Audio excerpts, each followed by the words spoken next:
দুনিয়ার বুকে কঠিন বিপদে পড়েও কোনোদিন করি নাই। আমি আমার স্পেশাল দোয়াটা কিয়ামতের দিন আমার গুনাহগার উম্মতকে সুপারিশের জন্য রেখে দিয়েছি।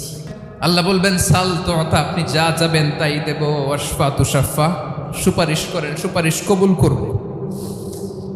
বিশ্বনবী বলবেন, আল্লাহ আজকে আমি তোমার দরবারে দাঁড়িয়ে কিয়ামতের দিন ওই দোয়াটা করছি। আল্লাহ, আমার যে উম্মতের হৃদয়ে যাররা পরিমাণ ঈমান আছে, আমার একটা উম্মতকেও তুমি জাহান্নামে ঢোকাতে পারবা না। আচ্ছা, বিশ্বনবী বলবেন উম্মতি উম্মতি। বিশ্বনবী আমার জন্য কাঁদবেন, আপনার জন্য কাঁদবেন, আমাদের জন্য সেদিন কেঁদে কেঁদে জাহান্নামের দরজায় দাঁড়িয়ে আমাদেরকে টেনে টেনে জান্নাতে ঢুকাবেন।